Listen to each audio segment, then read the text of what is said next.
Kids are going to be worse off in this country. We have never done that before in this country. We have never given the next generation a darker future. We have always stepped up and fixed the problems in front of us in our generation so that our children and our grandchildren can be better off. And you know what? You know what we're doing about it in the House? You know what we're doing about it as conservatives? We are offering people a better way. We are offering solutions. I tell you what, last January we got together, we said, we need to take an agenda to the country.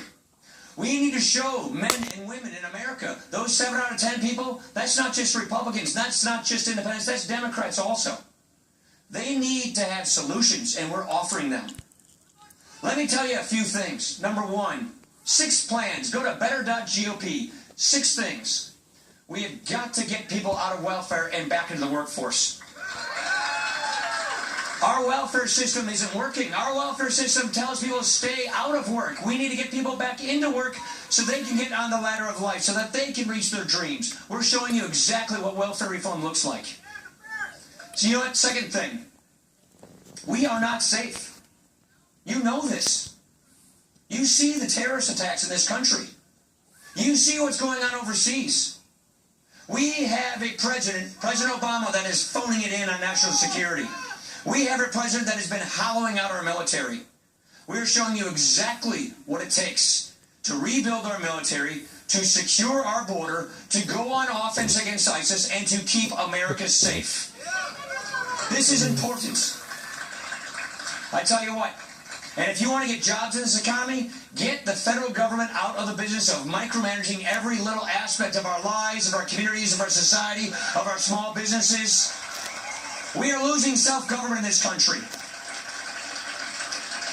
We've got this new 4th branch of government. Unelected bureaucrats are writing our laws. Look at this. We got a case magnum made right over there in Racine.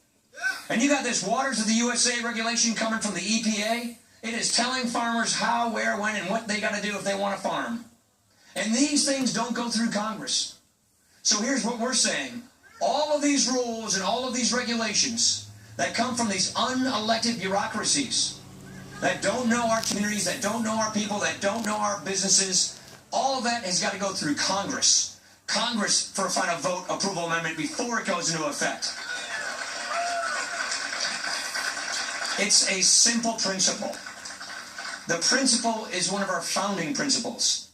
We govern ourselves as Americans. We believe in self-government. The laws that we live under in this country need to be written by us through our elected representatives, not by these unelected bureaucracies. And that is exactly what we're offering. That is exactly what we're running on. That is exactly what we're giving people. Let me tell you what. How many of you think Obamacare is working? I don't think he thinks Obamacare is working either. Obamacare is failing. Biggest health insurance company in the world, in the country, United, they pulled out. Aetna pulled out. This thing is in a death spiral. Premiums are going up double-digit every year. The deductibles are so high you might as well not even have health insurance. We are showing you, first time in 6 years, Republicans have an alternative. It's not just repeal, it's repeal and replace Obamacare with patient-centered health care so we can choose what we want for our families. More choice, more competition, lower prices.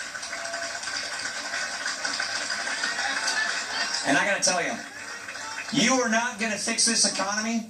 You're not going to grow jobs. You are not going to get economic growth and job creation if you do not scrap this. All right, we are monitoring Speaker Paul Ryan at this big Wisconsin event. It was to feature Donald Trump today. In fact, they were even considering having Governor Pence with him as sort of a united effort between the establishment and so-called this renegade ticket, if you will.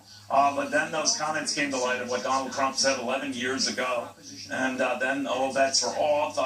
The speaker disinvited Mr. Trump, but kept the event going on. And you could hear quite a few Trump loyalists in that audience not very pleased with Mr. Ryan and not very pleased that they have ostracized their favorite candidate. But it is what it is. A growing movement now, better than a dozen key players in the Senate and the House, and those who had previously backed Mr. Trump, who now say that he should step aside. Again, I stress that it is easier said than done, and there is no clear historical